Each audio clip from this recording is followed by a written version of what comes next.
COPYCAT Token. Hey, good evening, guys and gals. This is Brad Varnell from the Infinite Crypto YouTube channel. Tonight we are live with a special guest. I am so excited to introduce this young man. He's got some amazing things that he's doing in life. He's the founder of a token that is getting ready to launch tomorrow. And I am excited to have him on the channel and be able to ask him some questions and for you guys to really be able to see what this project is all about and get a feel for the founder here. So with no further ado, let me introduce Mr. Isaac Mo to the channel. Welcome. Glad to have you. Hello, everyone. I'm Isaac Mo from mouisaac channel. Thank you, Brad, for inviting me to your live stream.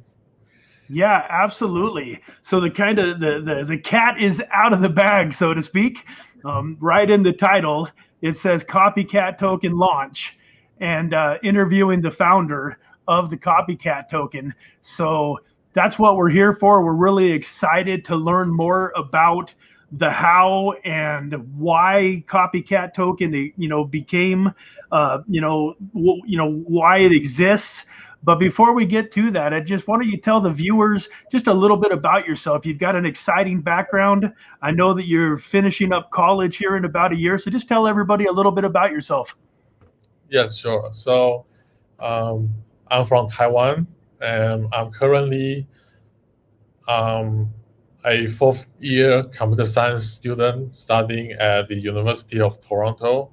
So this is like my final year project, kind of, before I finish off my bachelor degrees.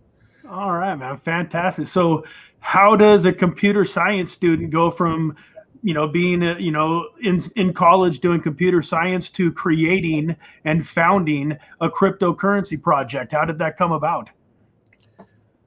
So actually, I've heard about blockchain technology quite a while ago, like as early as 2014. But back then, I didn't have the technical background to fully understand it.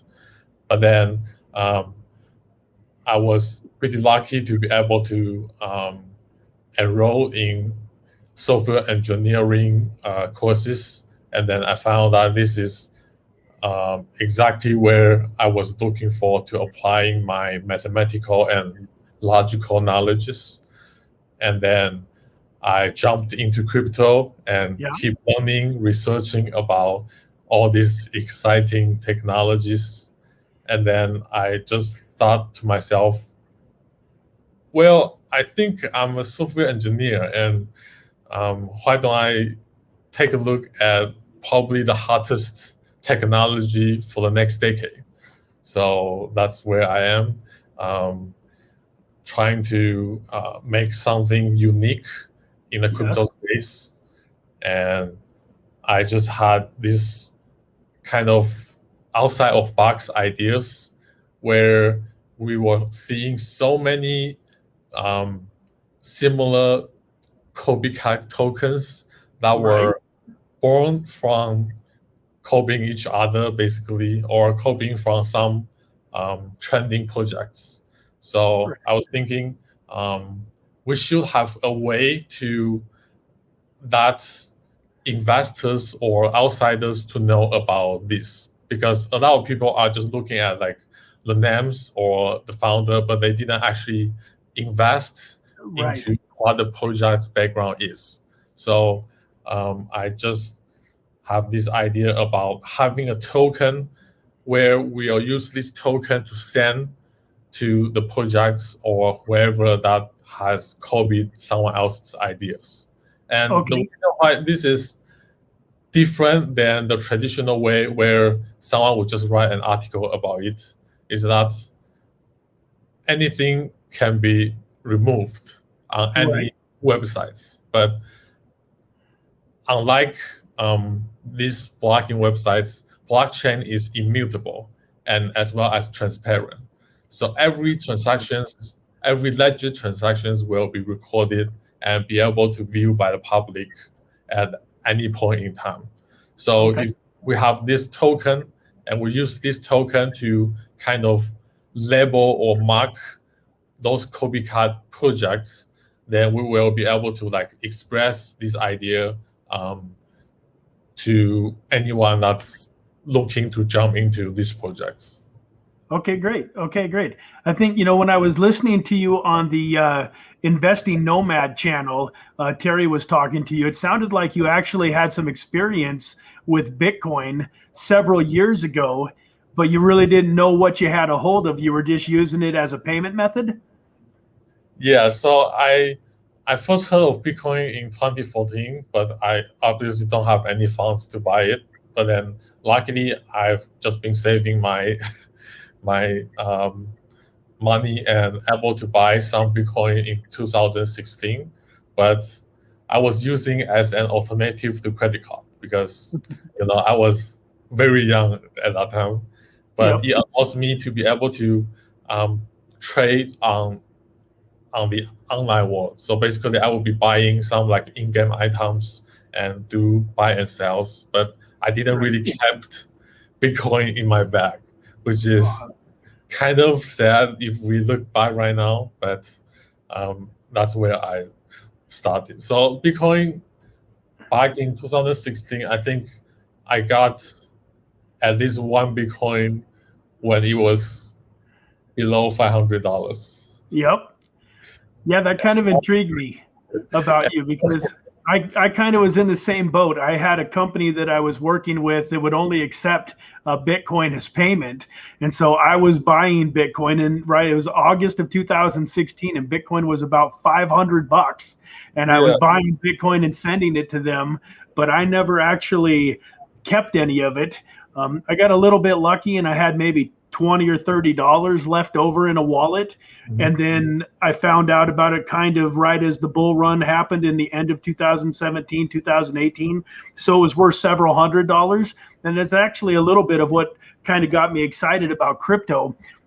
I actually had a mentor, a friend, a business associate that begged me all of 2017 to try to get me into crypto. And I didn't listen to him. But I watched him turn $9,500 into $2.2 million that year. That got my attention. And that's one of the things that I think is so exciting about a project like yours, because I think that the people that are listening in and that are going to see this will kind of understand that the token hasn't even launched yet. Like nobody even owns one.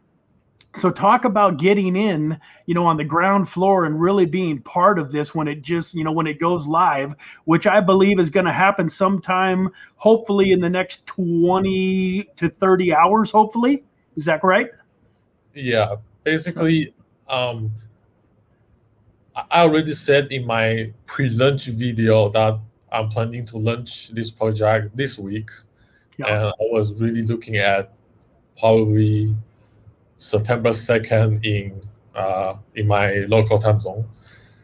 But as you know, gas fee has been spiking up for the whole week, or actually for the past month. And I really don't think it's going to go down anytime soon.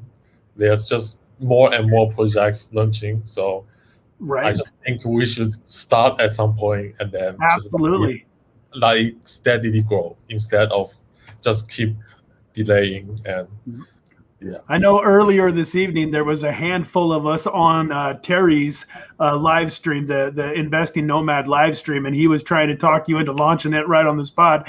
And I had my Uniswap brought up, I had my MetaMask, I was ready to go. And if I had to pay a couple $100 fee, I had to pay a couple $100 fee. I was going to jump in.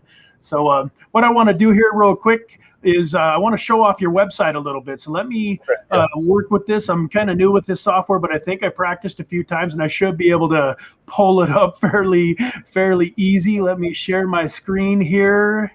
And then we're going to go to a Chrome tab and we are going to go to the COPYCAT homepage. Hey, it worked. Yes. So this is your page. This is obviously a little, something that you're going to maybe turn into an NFT or something here. But let me scroll up to the top of the page here. And you can see here, for those of you that are on the stream, I did put this website address into the description of the video, but it's coincopycat.com. For those of you that are watching this video and you want to go take a look at this project a little bit closer, a little bit more about what it's about, and really see, everything that this token has to offer and why you might be interested in getting some. Here we have the token address.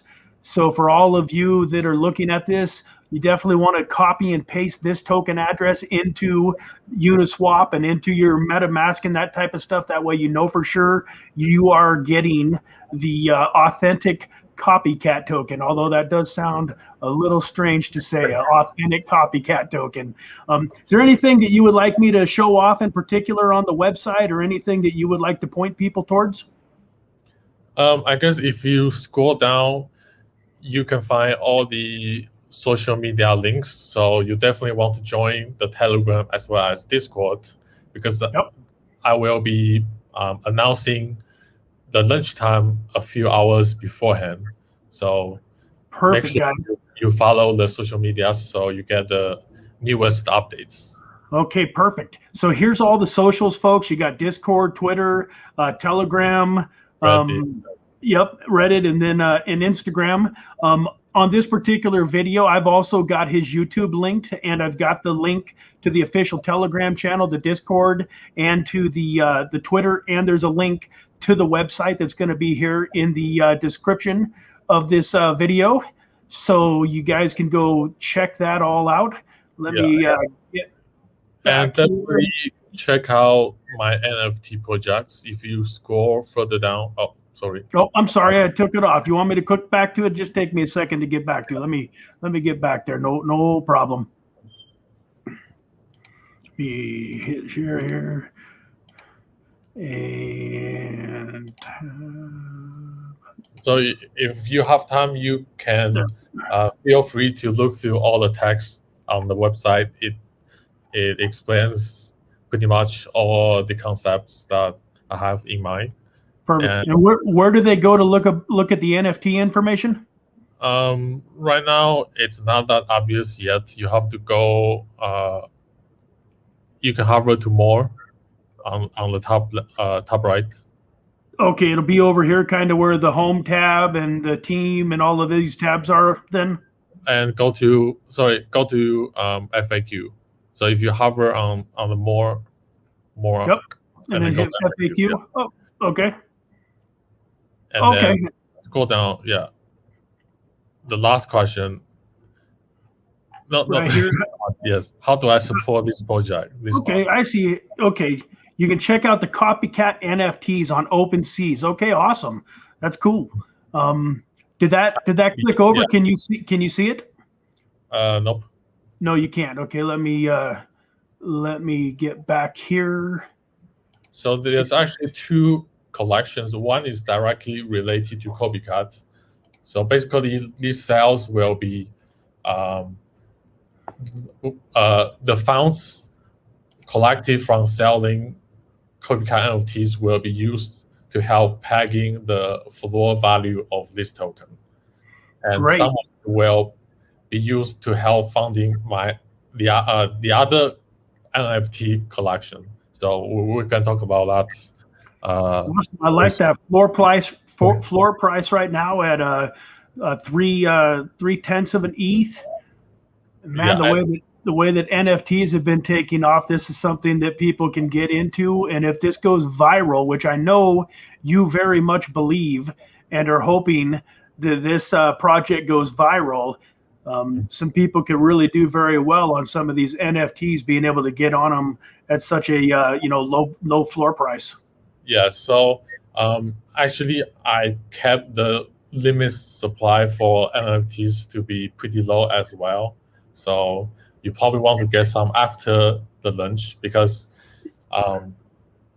I did put a small incentive for you to hold the tokens, because if you hold the tokens, you will get discount, even make it more accessible to the general investors. So if you hold some tokens, you can DM me with your wallet, and I can give you specific offer for the NFTs you want. Fantastic. So tell us a little bit about the token launch itself. One of the things that really brought me into the project and got me interested was the fact that it's totally fair and transparent. Even though it was a little disappointing because when I was talking to Terry, one of the first questions I asked him is, "Hey man, is there a way to get in on this thing in an ICO or in a private sale?" Because I was excited about hopefully trying to get a hold of some tokens before launch. Right. And Terry said, "Nope, Isaac is adamant that this is a fair and transparent launch." So can you maybe talk a little bit about why that is and why you're launching it the way that you're launching it? Maybe talk a little bit about how many tokens are going to be available at launch, the price of the tokens, that kind of thing. Yes, sure. So there are quite a few things that lead to this decision. But first, I didn't offer any airdrop before launch or any ICO before launch because I simply don't want to give any advantages to people I know or people who know me. I want everyone to be able to participate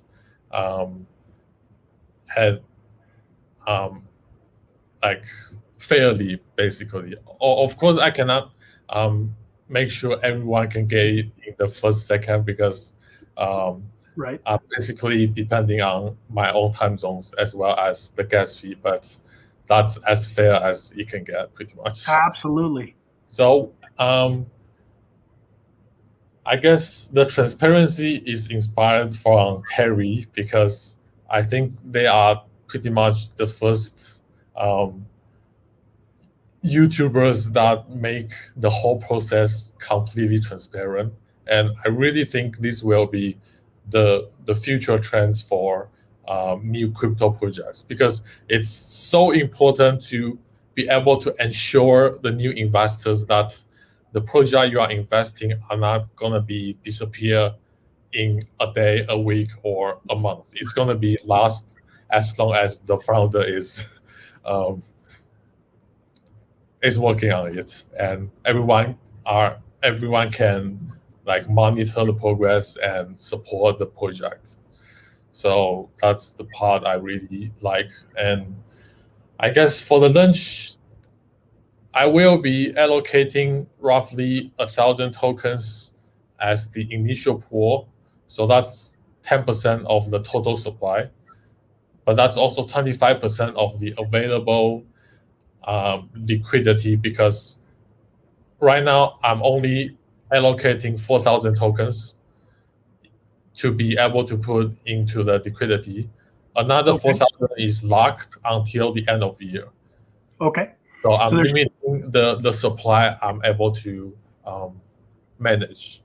And that 4,000 being locked, I foresee that we'll have a much bigger community, and then I want to see how this project is going, and then we can decide as a whole how we are going to use those 40%. Like we can allocate for more development budgets, or we can burn those tokens, or we can just keep adding to the liquidity. So we can have more discussions on that after we have a big communities. But right now, only 4,000 will be put up to be able to buy. Wonderful. If I understood you correctly, there's only 10,000 tokens minted, 10,000 tokens ever that'll be in circulation? Yes, and it's not mintable after the initial mint. Right. Nice. So you decided to go with a very low supply with your token rather than minting billions of tokens that were worth 1,000th of a cent. You're going with a smaller number of tokens that are going to be a little bit higher priced then, correct? Yes. So one of the obvious reasons is I just think it's so much easier to be able to wrap your head around numbers below 10,000 because there are so many coins that has so many zeros. Like you could have a gazillion number of coins, and it's really hard to tell when you are sending a million like how much is that worth and how much is a billion of that coin worth. But right now, if you can focus on like 10 coins, 100 coins, then I think that's much easier to work with. Yeah, I like the idea. I think it's pretty cool to own something that only has, 10,000 available. So, when you have that 10 tokens, that's still a significant percentage. If you build up to, 100 tokens, you're got 1% of the supply. That's pretty cool. Yes, definitely. Absolutely. So it looks like we've got a couple of people on the stream here. We've got a couple of quick questions. You ready to answer a question or two? Yeah, sure. Okay, great. We've got Orion here, and he would like to know, what is the copycat use case? In other words, why did you do it? So you explained that in the beginning a little bit about, outing copycat projects, but go ahead and re-explain that again, please. So basically, you can think of it as a token to satirize other copycat projects. And the way to do it is by sending this token to the contract address or, say, the founder's wallet, so that you have this token transaction history stuck in the project. And specifically, most of the contract addresses are not designed to be able to retrieve back the token. So okay, if you send the token, forever, it will stay there forever. So by sending very small amount of your token there, not only it'll stick there forever, it'll also how do you say it? Deflate the value of the token, because I see the total circulation will be less and less as more and more people adopting these ideas. It makes sense. So if I understand you correctly, watching you on my channel right now, and then the interview that I saw you do, this is a cool way for you to kind of out copycat projects. So you've got Dogecoin, and now you got mini Doge and big Doge and little Doge and Elon Doge and just all of these copycats. And so if you see what you think is a copycat, somebody that is just plagiarizing somebody else's content, maybe even just a token that you believe is a scam coin or a rug pull waiting to happen, you can send a fraction, just a little tiny sliver of a copycat token to that founder's wallet. And then when other people are looking through the blockchain transactions and that type of stuff, they can see that there, and it'll kind of alert them to the fact that, hey, maybe I need to take a closer look at this. And is it really a legitimate project? Where if you were to just go into their Telegram and try to say something, they would ban you. Or like you mentioned, if you write an article, they just get it, they get it unpublished and that kind of stuff. So the use case for the copycat token is once it's in their wallet, they can't get rid of it.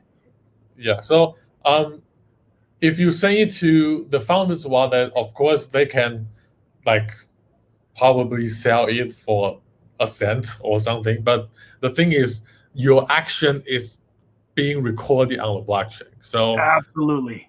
So they will always see that the founder had possessed the token at some point, and it's being sent by many other people. So yeah, that'll make it stand out. And I guess at this point, I think more and more people are starting to pay more attention at the founder's wallet or the developer's wallet to learn more about what they are doing and make sure they are not doing anything suspicious. So I do think the copycat token will stand out.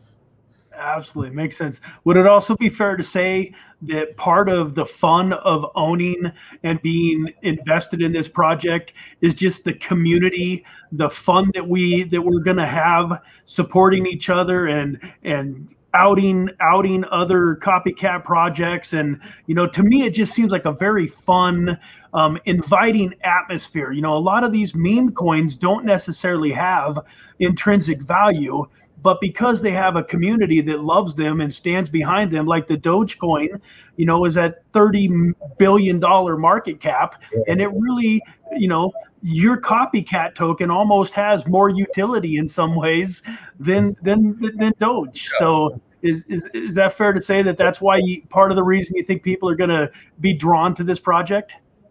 Yeah. So I really do think as we keep getting more people to learn about this idea, it could go viral very quickly, because this is a very simple idea. And I also think people like cats. Yeah. Yeah, man, it's nice. We got a bunch of dog tokens all over the place, but now there's not, now we're going to have a cat token. So I think you're right about that. I think that was a great idea. Orion has one other question here. He would like to know, why not delay the launch date until gas fees come down? I'll let you take that after me, but I think the simple answer, Orion, is that we don't know when the gas fees are going to come down. It could be a week, it could be a month. And when you're investing into a token like this, that's so exciting, you have the possibility. I mean, we're not financial advisors. This is not financial advice, but this is certainly the type of token that could 10x, 20x, even 100x your money if it launches the way that we think it might. So what is a couple of $100 in gas fees if you're only buying $500 worth, but you're going to have the possibility of turning it into 5,000, 10,000, 25,000? The fees really don't matter. If you've got something to add, I'll let you add your 2 cents, Isaac. So I would say we always think gas is high. Like when it was more than $10, we are like, we were used to send with $3, $5, but now it's $15. We think $15 is so expensive, and then after a month, we are like, $30 was pretty cheap. Like right now, it costs $50 now, and then I just think because there are so many people are interested in the crypto space, especially right now, the biggest blockchain is basically, Bitcoin is one, and then Ethereum is the second. So it might just keep growing. Like the fee might not just go down. So I do think we should just pick a time and let it grow. So that's one of the reasons. And So for folks that have watched this and are interested in participating, or at least contemplating participating in the launch, what's their best bet to stay, in touch with you or in touch with the project, so that they get all of the information that they need? In other words, where's the best place to be to get notified that the launch is coming? Twitter, Telegram, where do you want, which are the most important socials for them to go get connected with, so that they can keep abreast of all of the announcements going on with the project? I would say you can pick either Discord or Telegram. I'm more familiar with Discord, but I'm trying to learn more about Telegram, as I find there are probably equal amount of people on either side. Or you can definitely join both, but these two are the biggest communication channel I have. That's going to be more instantaneous than the other ones. Okay, guys, so you heard it here right from the founder. Most important places to go get connected to is the Telegram channel and the Discord. Both of those links are going to be in the description of this video, so make sure that you go get connected, because sometime in the not too distant future, Isaac's going to announce this sucker's live, and we're going to be sitting on our computers. We're going to have our Uniswaps open, and it's going to be a race to see who can buy these tokens first, and how good of a deal we can get on them. So fantastic. It looks like we have a couple more questions here. Let me see here. We have HC. Hi, HC. Welcome to the stream. Glad to have you. Hi, guys. Nice stream. Is it 1,000 tokens for sale or 4,000 tokens for sale? So the total available token to be put up for sale is 4,000. But obviously, I don't just put all 4,000 at the beginning.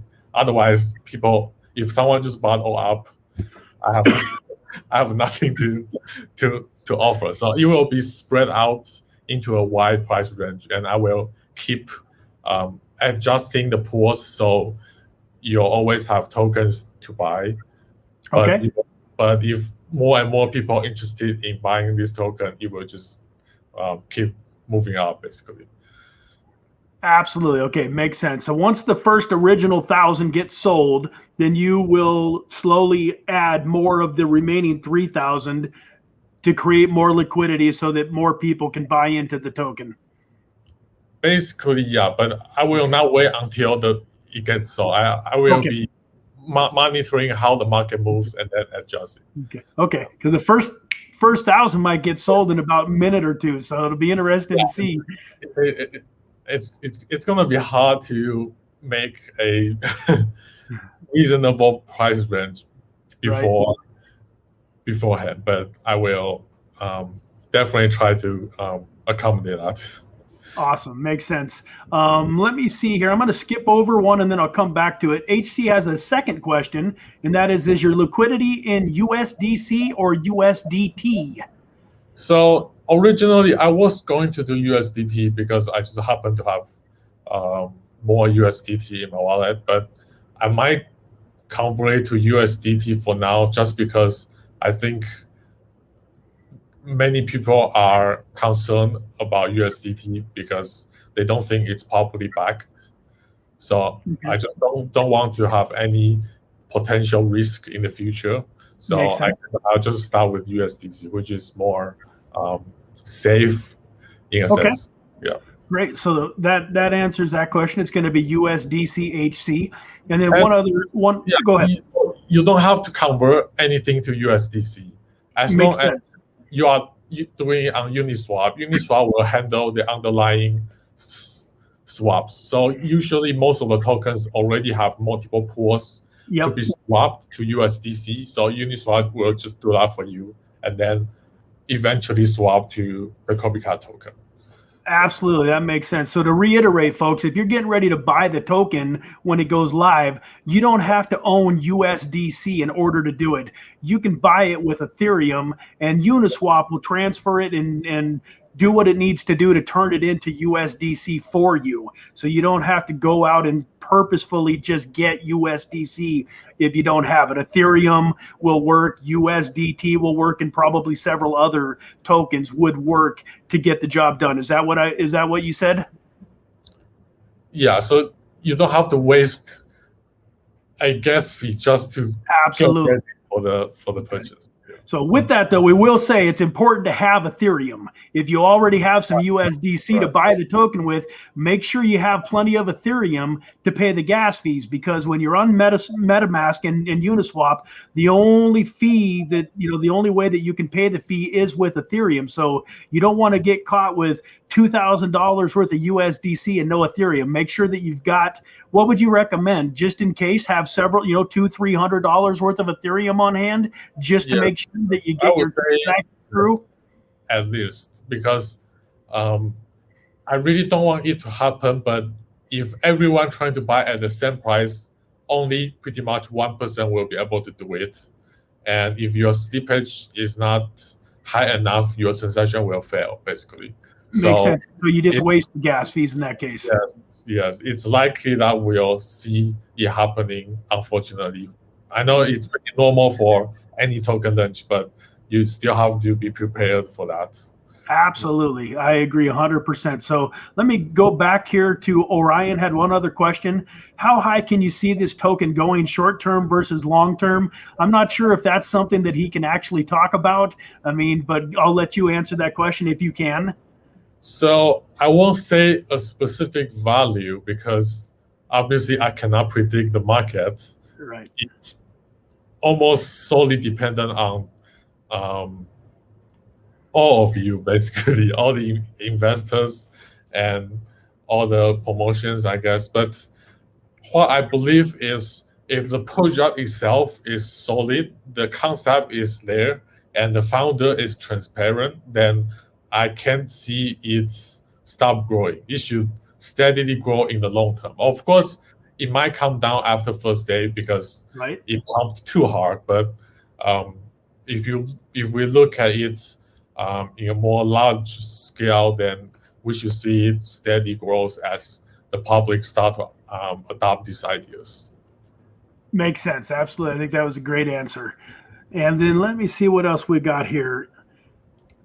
Is swapping USDC to Copycat faster than swapping ETH to Copycat, though? So I think he's asking if he tries to buy Copycat with ETH, is that going to slow the transaction down a little bit because it has to be routed into USDC? Do you know the answer there? Right. I guess, it could be slightly slower because basically the complexity for swapping from other tokens or assets will be slightly higher. So the complexity might be slightly higher. Okay. Because Uniswap has to handle the underlying swap. So it could be slightly slower, but I don't think it would matter that much. Okay, makes sense. So HC, to answer your question, it might be a little slower if you use ETH. So if you're really worried about having the absolute fastest transaction possible, have USDC ready.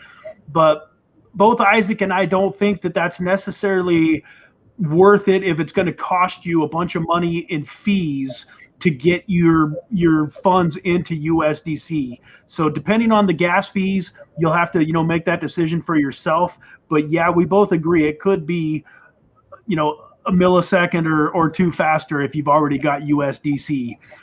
Another quick question from HC. This is another one where it's kind of a personal thing, a personal preference.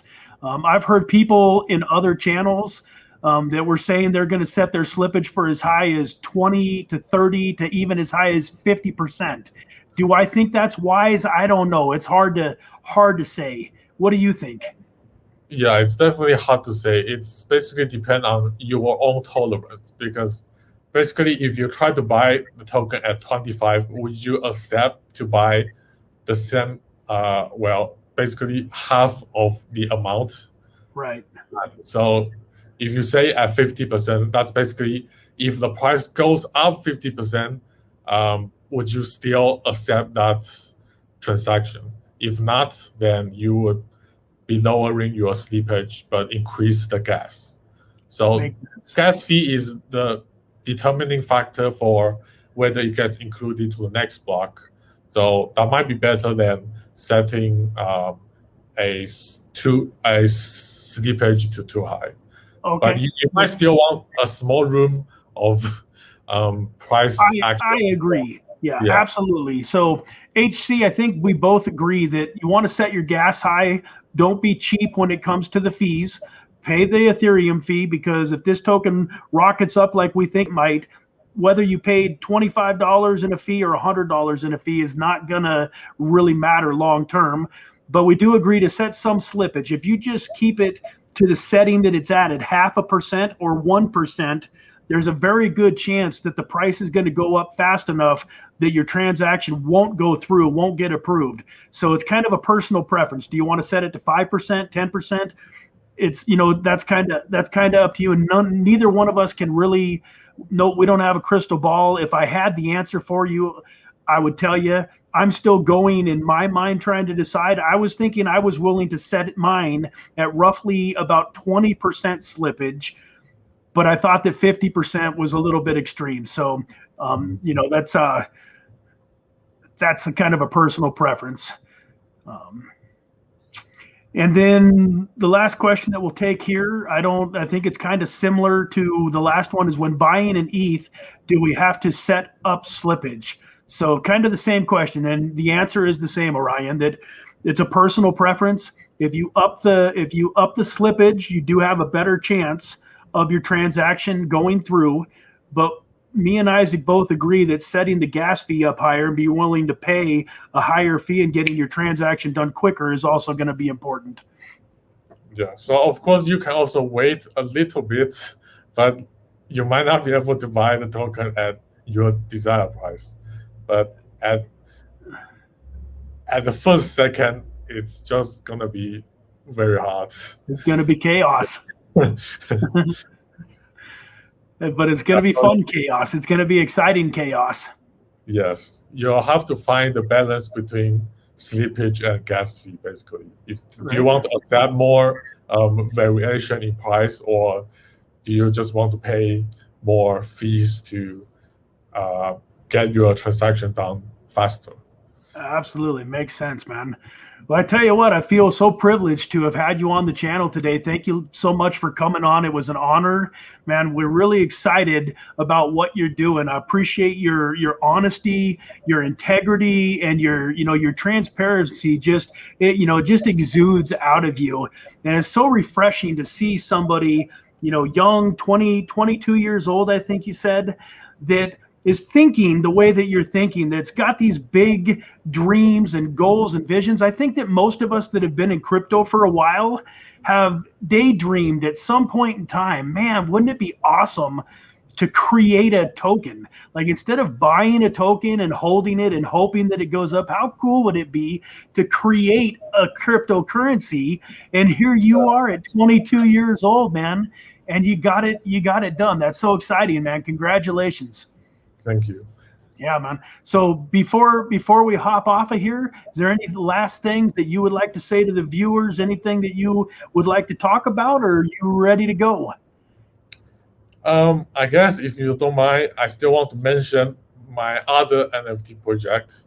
It's not as popular, but basically I also want to initiate a project about tuition funding. So basically, because we've been seeing so many NFTs, and there are many of them probably don't have the value that they are selling at. Of course, it's very subjective, but I'm trying to provide a platform for financially troubled students like myself to be able to kind of have a place to ask for help in the form of NFT. So we will be using the NFT to fund our studies. As you know, as an international student, post-secondary education is very, very expensive. And like for myself, one semester as a software engineering student costs me 30 grand. So that's a lot of money to me, and I think it's a lot to anyone else. So I just feel like if we have such a platform, some people who are trying to buy many NFTs for millions or tens of millions, they can always keep a small portion to basically making investing in the younger generations, because I guess a lot of the new crypto projects will be dependent on my generation or close to my generations in a sense. So I think I want to offer people a way to help out, as well as your actions of donating and helping will also be recorded on the blockchain. So I guess that's one of the other projects that I want to mention. But definitely the focus should be on copycats. It's just, if you are in helping out financially troubled students, you can take a look at my tuition NFTs. I will try to reach out to more students. So right now, where do they go? Where do they go to look at that project? What's the website, or where do they go? If they go look at OpenSea, they can just search for my username, or I'm pretty sure I'm the only one that has tuition NFTs. So if they search tuition, they'll also find it. If not, it's also in the FAQ section on my website.